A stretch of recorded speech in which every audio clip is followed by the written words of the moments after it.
Ngayon natapos na po natin yung motor sir, no? Okay, all goods na po yan. Package siya number 5, mini driving, PIA horn, combo lights, rapid horn, horn switching. Demo natin, no? Okay, dito naglagay po tayo ng passing light mga sir, no? Okay, may mga nagtatanong, sir, ba't naglagay po tayo ng passing light dito? May passing light naman po itong stock. Ganito po yung mga sir, no? Naglalagay po tayo nito para may combo lights po. Kasi dito pwede naman po nating isabay yung MDL, no? Pero ang problema, once na mag-high po tayo ng headlight, sasabay po yung MDL, which is bawal po, no? So ang ginawa natin, nag-additional tayo ng switch dito para sa combo lights. Pero ang maganda dyan, sumasabay pa rin yung headlight stock. Okay, pag dito tayo nag-passing, headlight lang. Pagka dito po nag-passing, automatic, sabay po yung high ng headlight tsaka yung MDL. Yan po yung difference ang gawa natin sa iba, no? Pag nag-passing po tayo dito, sabay po ang mini driving tsaka yung headlight. Usually mini driving light po yung lang po yung magpa-passing, no? Pero dito, sabay po ang headlight. Ayan. Pero maganda dyan mga sir, no? Pwede tayo mag-high and low ng headlight na hindi po sumasabay yung mini driving. Pwede rin tayo mag-high and low ng MDL na hindi po sumasabay yung headlight. Pero pag nag-passing, automatic sabay lahat. Ang purpose natin dyan mga sir, kaya pinagsabay po natin, no? Para kung sakali nag-high tayo ng MDL, nag-passing, may ilaw pa rin. Okay, nag-high man tayo ng headlight, nag-passing, may ilaw pa rin. Kahit magsabay-sabay na kaon yan, no? Nag-passing, may ilaw pa rin. Kaya po yung magandang setup natin, no? Pag nakaw lahat, automatic sabay po yan. Sa busina, ganun din po, no? Loud horn. Rapid horn. Okay, yan po, no? Yung stock horn natin, hindi po tayo naglalagay na blinker. Yan, para pag nagparehistro, fully stock yung busina, wala po tayong magiging violation, no?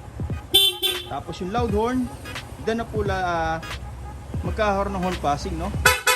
Yun, no? Tapos rapid horn, long press lang po ito, no? Yung horn switch, magsusunod-sunod na po yan. Okay, tapos ito po yung stock headlight ni sir. Ito po yung mini driving natin. Yan, no? High and low, ayan, maliwanag po talaga. Lalo po ito sa dilim mga sir. Okay, passing light, sabay po yung headlight sa MDL. Kusina, rapid horn. Okay, kahit po naka-on yan mga sir, yung MDL natin, nag-passing, meron pa rin. Kahit mag-high tayo ng headlight, nag-passing, meron pa rin po. Okay, kahit mag-high po tayo ng MDL, nag-passing, meron pa rin po yan. Busina. Okay, yun po yung maganda dyan sa setup natin, no? Combo lights po talaga. Ayan. Pag nag-passing, automatic, sabay lahat. Pero kagandahan, may kanya-kanyang switch pa rin na pwede patayin kung sakaling hindi po gagamitin. Okay. A few moments ago. Alright, Sniper 155R. Okay, sila sir, no? Sir, taga saan pa po kayo? Bulacan, sir. Bulacan, no? Okay, Marilao sir, no? Ayan. Dito, nagpa-install po sila sir ng package number 5, no? Which is mini driving light, tapos yung PIA horn natin, yung combo lights, rapid horn, horn switching, tapos yung mga wiring accessories katulad ng mga switch, no?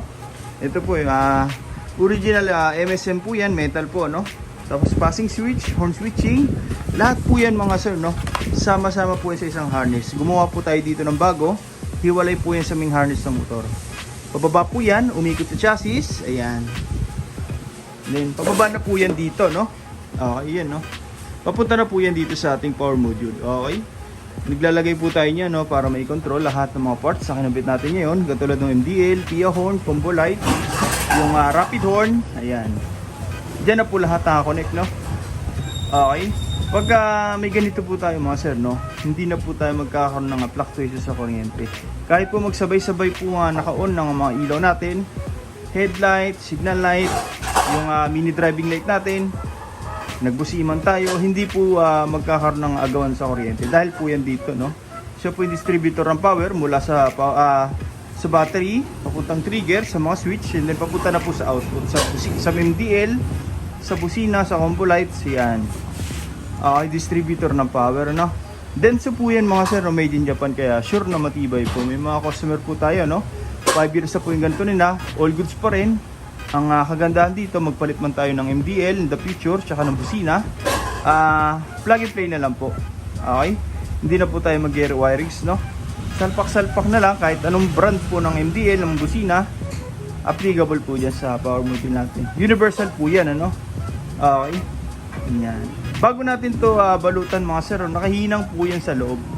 Ayan, para mas matibay, mas persado yung dadaloy na kuryente, no? Okay? Tsaka may iwasan natin yung umiinit yung wire, no? Ayan, dahil sa nakahinang po. Okay? Ayan, sure natatagal po talaga yung wirings natin. Then after nyan, ayun na po, naka-rubberized tape. May balot na rin po sa loob yun ng stringable tube, no? Sa exterior naman, rubberized tape po yan. Kahit lumigo-ligo po tayo, hindi po yan nag-loose. Ay lahat po yan binabalot natin para mas safety, no? Kumbaga all weather, maabutan mo ng ulan sa daan si sir, magpa-motor wash, hindi po yan basta-basta pinapasok ng tubig. Ayan, water resistant po. Tsaka magpagawa man sila sir, no, sa mga mekaniko, matamaan ng tools, hindi po basta-basta masusugatan. Yan po yung maganda, no? Ito po yung galing sa Yamaha, ito po yung gawa natin na bago. Ginagaya po natin, no? Para magmukha pa rin stock, malinis. Ayan, magpagawa man sila sir sa mga mekaniko, hindi na po sila mahihirapan magbaklas ng mga pairings dito, mga wirings, dahil naka-organize po na maayos, no? Okay, wala po mga sagabal, mga pansit-pansit. Ayan, hanggang ilalim po yan mga sir, no? Okay, ayan, no? Binabalot talaga natin, no? Ayan, para sakaling uminit man ng husto yung makina natin, hindi apektado yung wirings po natin.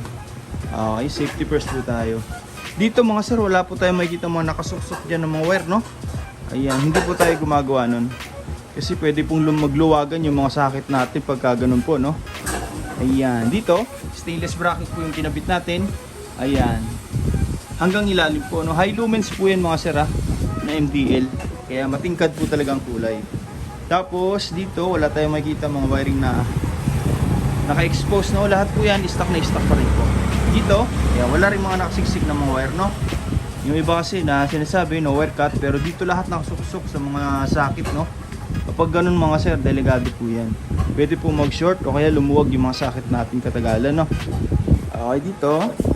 Ayan, original PIA. Ayan, legit po yan mga sir. Hindi po tayo naglalagay ng class A. Naka-harness din po yan. Yung mga ginamit natin dyan, no? Ayan. Pang automotive wire na po yan. Mga kapal. Okay. Talagang standard po, no? Japan wire. Pure copper. Hindi po yan aluminum wire na nagpupulbos katagalan, no? Ayan, medyo masela kasi tayo pagdating sa wire. Okay. Stock na busina. Andito pa rin po, no? May switch lang po tayo nilagay dito para sa loud horn. Okay. Yung MDL, ito po yun, no? Yun, no? High lumens po yun mga sir, no? Kung mapapansin nyo, serye natin maliwanag pero kitang-kita na po yung mini driving. Lalo po ito sa dilim. Okay, kabit na natin yung mga pairings po, no? Okay. Sa mga gusto mong pagawa, no, direct message nyo lang po MJ Works. So kaya punta na lang po kayo dito sa shop, no? First come, first serve po tayo. Maraming salamat po.